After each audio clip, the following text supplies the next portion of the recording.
Hashtag Make the Future, a case study of Shell Nigeria's PR campaign. About Shell. Royal Dutch Shell plc, also known as Shell, was established in 1907, and Shell Nigeria was established in 1937. Shell's headquarters are located in Hague, Netherlands. However, the company is incorporated in the UK. Shell is one of the 6 oil and gas supermajors, which are a group that make up the largest publicly traded oil and gas companies in the world.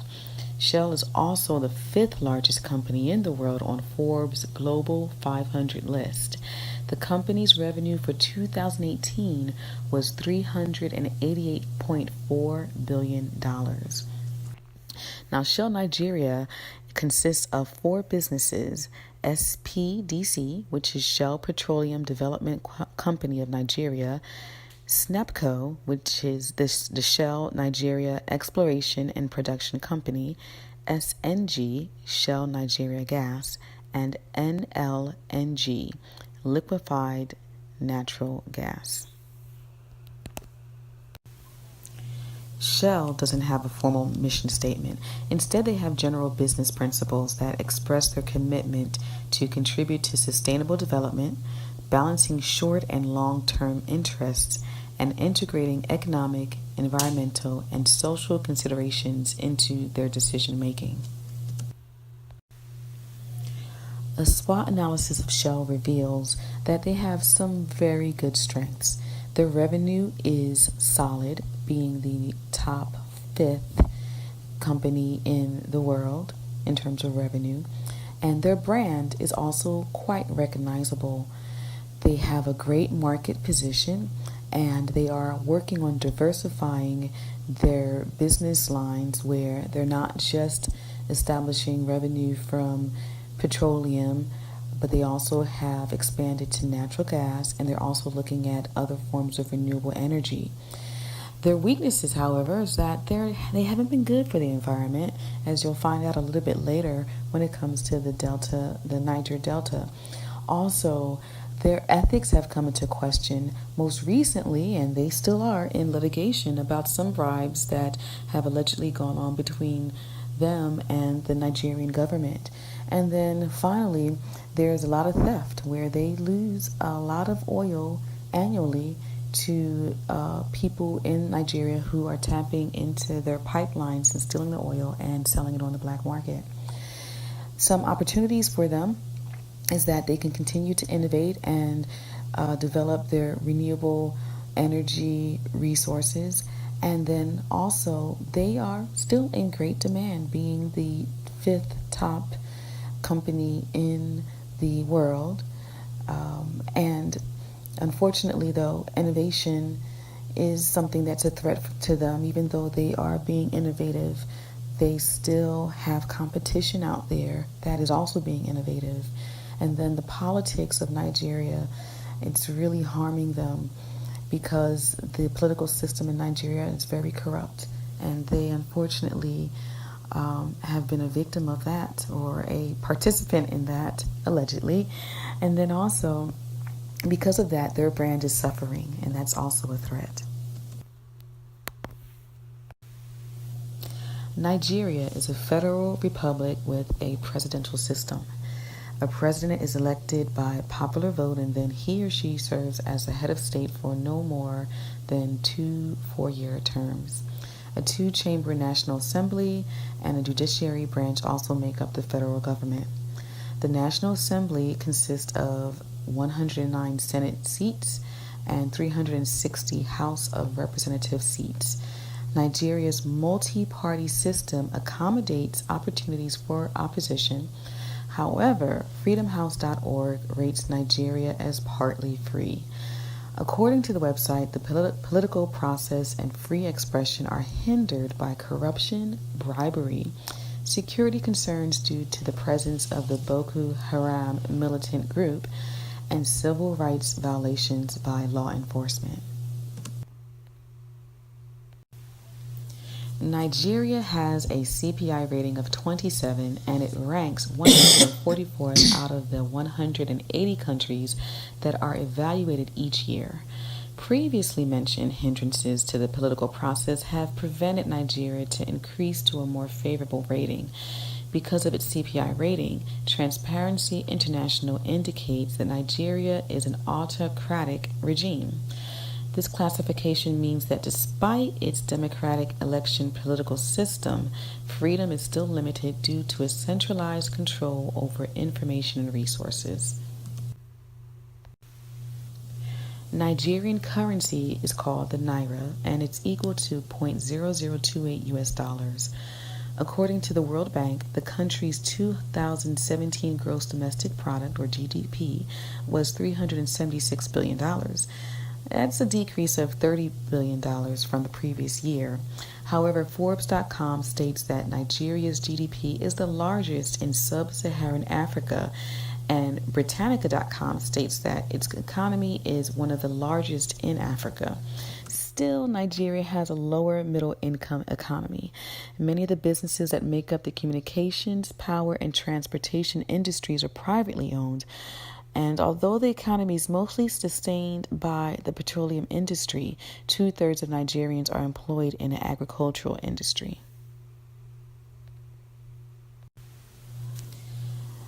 Nigeria's press freedom status, partly free.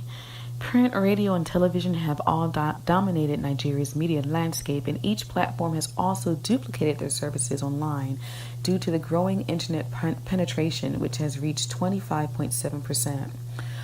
Although journalists have more freedom of expression online than in other mediums, legislation that has was passed in 2015 resulted in the harassment and arrest of online bloggers. Nigeria is made up of over 250 ethnic groups, mostly of sub-Saharan African descent. The country's major religions are Islam and Christianity. Nigeria also has a high degree of income inequality. About 30% of the country's top earners control 80% of the country's wealth, with 57% of the population living in poverty. According to Nielsen.com, Nigeria has 8 consumer types: focused providers, connected achievers, modest youngs, empowered individualists, traditional conservatives, evolving conformists, localized conservatives, and social explorers. Here you see that males ages 25 to 45 years old make up the focused providers consumer type, which is the largest consumer group at 19%. This group makes shopping decisions based on affordability and availability, and they have low brand loyalty. Here we see a cultural comparison of Shell's home country, the Netherlands, versus its host country in this case study, which is Nigeria. Although Shell's headquarters in the Netherlands operates in a low power distance, individualist culture, its Nigerian companies operate in a high power distance, collectivist and masculine culture. This cultural difference plays a huge factor in how the Netherlands-based staff engages Nigerian staff and partners. Nigeria's high power distance would require greater regard when communicating with higher level staff and officials, and its collectivism would require initiatives and policies to cater to groups more than individuals. Shell's primary publics are countries that import Nigerian oil. Primary partners include the U.S., India, Brazil, Spain, France, and the Netherlands. Its secondary publics, however, are Nigerian citizens who utilize Shell petroleum and natural gas products. Before we move on to the hashtag Make the Future campaign, we do need to review an ethical dilemma that has led to the campaign. So, although Shell generates over $2 billion in tax and royalty revenue for the Nigerian government, it has received negative press throughout the past 30 years as a result of the following factors. local protests. So in 1990, a group called the Movement for the Survival of the Ogoni People, or MOSOP, began to campaign for a greater share of oil wealth for the Ogoni, and that's an ethnic group that lives on the Shell oil fields. And they also asked to be compensated for environmental damage. But in 1995, the Nigerian government responded to their protests by executing MOSOP leaders as a result of alleged murder charges. Shell responded by saying that they notified the government officials that they did not agree with their actions, but the response was inadequate for the Nigerian community, and 10 years later, a militant group called MEND, which stands for the Movement of the Emancipation of the Niger Delta, emerged with the same demands as MOSOP. So those local protests have continued on until this day. Then you also have an environmental crisis. Large unaddressed oil spills, oil theft, and operational faults along pipelines have resulted in an environmental crisis in the Niger Delta. According to Shell, approximately 30% of their oil is stolen annually. Most of the thieves are young men who sell the stolen oil on the black market, and in response to this theft, Shell exercised a clause in their drilling contract with the Nigerian government that absolves them of any wrongdoing and responsibility for spills resulting from the sabotage. Well, that was actually then, because in 2013, a Dutch court ruled that Shell can be held partially liable for pollution in the Niger Delta. And then there's bribery. Shell is currently involved in a court case in Milan, Italy, that accuses company officials of giving over $1.3 billion in bribes to Nigerian politicians in exchange for licensing rights. Although a trove of emails have been released that suggest guilt on both sides, Shell has denied the charges. In an effort to reverse the effects of these issues, Shell rolled out several social investment initiatives to garner greater support from the Nigerian community. Although, according to Shell, these initiatives have a lasting impact on people's lives in the Niger Delta and Nigeria as a whole, some of the initiatives involve investment in educational programs for youth, but the youth aren't really participating in the greatest way due to the negative perception that Nigerian youth have about the company. So now that we've reviewed all of the pieces of the ethical dilemma, let's go ahead and move on to the hashtag Make the Future campaign. So in 2016, Shell rolled out the hashtag Make the Future campaign to help reverse negative global perceptions and change the negative attitudes and behaviors young Nigerians had towards the company. So their output objectives were to create multi-platform content that promotes a positive brand using multimedia and news outlets and a music video, and also to increase social media engagement by using hashtag MakeTheFuture. The impact objectives, attitudinal, were to foster a positive image that can help build trust amongst the young Nigerians and also global consumers and investors. And then also some behavioral objectives to increase the Nigerian youth and adult involvement and retention in their social investment initiatives, which are supposed to counter all of the ill effects of all the ethical dilemmas that were mentioned earlier. The hashtag Make the Future campaign was launched in 2016 with a press release from the PR firm Shelton Group. They distributed the press release and music video about the campaign. And Billboard also featured an article about Jennifer Hudson's appearance in the music video at that time. A month later, in October, the video appeared on sub-Saharan African news sites and blogs, and then Shell, or the PR firm, actually let it run for a full year before they did a social media blitz in November 2017, where they released the music video on YouTube and placed it on its Facebook page, and also featured it on blogging sites. The campaign promoted the advocacy of innovative energy solutions among young adults ages 18 to 34. Their key message was, join Shell in celebrating cleaner energy initiatives because access to energy can help change lives. A press release announced the purpose of the campaign and the participating musical performers. The campaign then released a music video featuring the various international celebrities, including Jennifer Hudson and Nigerian singer Yemi Alade. A podcast was also created and promoted on Twitter and Shell's Facebook page along with the video. Shell then celebrated young Nigerian energy entrepreneurs by giving them awards and recognition at an inaugural event held by Nigeria's Shell called #MakeTheFutureAccelerator.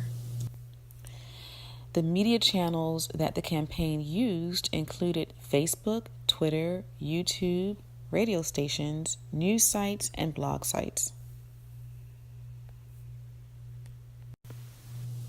And now for the video.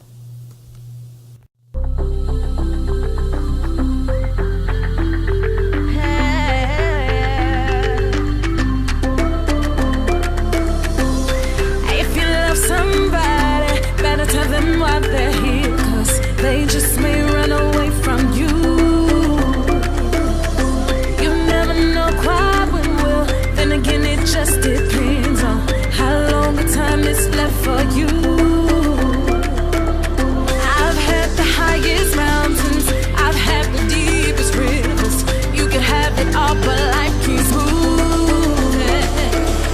I take it in, but don't look down. 'Cause I'm on top of the world, I'm on top of the world.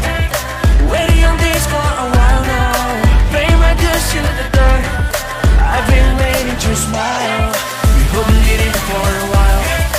Take you with me if I can. Dreaming of this since a child. I'm on top of the world.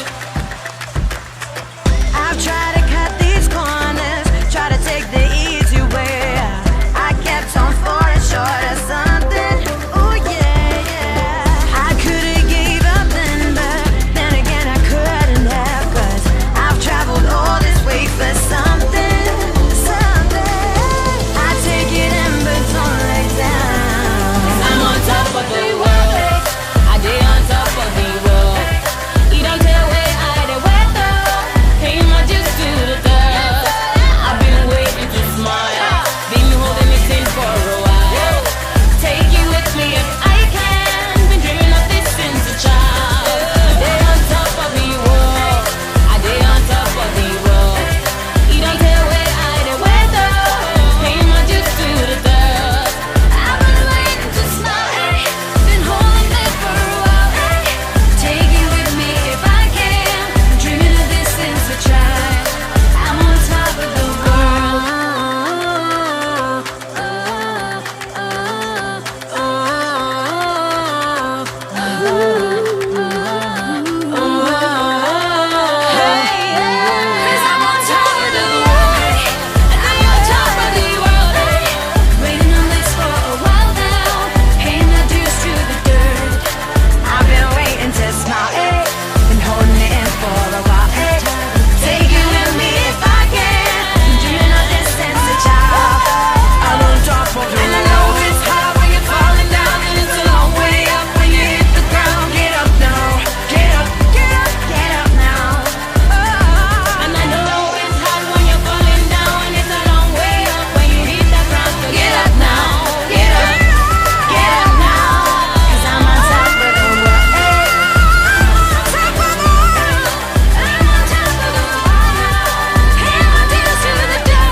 Here we see a Twitter announcement about a hashtag Make the Future event. And here's the landing page on Shell Nigeria's website for the hashtag Make the Future campaign. The circuit of culture for the hashtag Make the Future campaign involves a production piece that has images in the music video that include innovations that transform low-tech items used in Nigerian households into high-tech solutions. For instance, there's one scene where there's a stove that looks like a very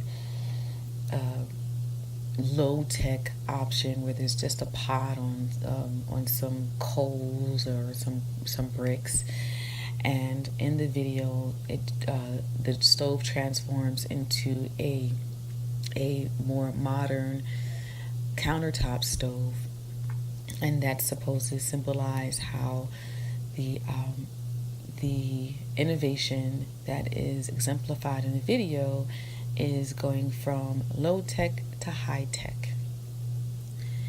You also see that the hashtag Make the Future initiative is geared towards young people, thus the young artists that are in the video. So young adults from Nigeria and around the world, they view the music video and engage in the hashtag Make the Future comments and shares on social media. For regulation, young innovators that were honored were from the Niger Delta region, and this was a requirement given the ethical and environmental crisis that plagues the region. When it comes to representation, a young popular Nigerian singer debuts in the music video to gain support from Nigerian youth and instill pride as she represents Nigerian culture alongside other international performing artists. And the young Nigerians are given awards and promoted for their innovative ideas, thus becoming a representation of Shell and Nigerian youth simultaneously. And then finally, there is the identity part of the circuit of culture. And in this case, Shell forms an identity as the young people's Shell, not the old Shell. And young people are encouraged to form an identity as pro-Shell and pro-innovation. In summary, Shell Nigeria's hashtag Make the Future campaign achieved a lot of recognition. The music video has 19.8 million views on YouTube, and Shell has since launched new campaigns for other areas around the globe. The campaign was successful in creating multi-platform content that promoted a positive brand, and hashtag Make the Future has outlived its initial use, and is currently being used as a hashtag on Twitter for subsequent Shell campaigns. Evidence of Shell's impact is inaccessible at this time. The webpage that Shell Nigeria directs visitors to find out more information about the hashtag Make the Future campaign, the link is broken. Some positive and negative reviews can be found online about the campaign, and some comments on Twitter chastise Shell for its bad oil practices, while other comments on YouTube praise the company for instilling pride in Nigerians by way of the participation of a Nigerian singer in the campaign. It was very beneficial for Shell to utilize a host country's cultural icon and pair them with a better-known cultural icon to help elevate the self-perception of the host country's citizens and thus win favor for its brand. So, in layman's terms, if you have someone who's a superstar, a superstar, and you have your own local superstar, and you would like to be recognized for your contribution to society, if you pair the two of them up, you might feel really good about yourself seeing your superstar on stage with a bigger one. My recommendation for Shell is to make sure to follow up on social media and other digital platforms, so that way, after the campaign has ended, You can continue to assure that trust can be built with individuals who encounter the campaign after its initial run, such as myself. The broken link on the website can result in lost opportunities for new engagements, and then in this case, I can't find out more information about what happened with the hashtag Make the Future campaign and whether or not enough youth or more youth or a substantial increased amount of youth are actually engaging in the social investment initiatives that the country has put in place that are attached to the campaign.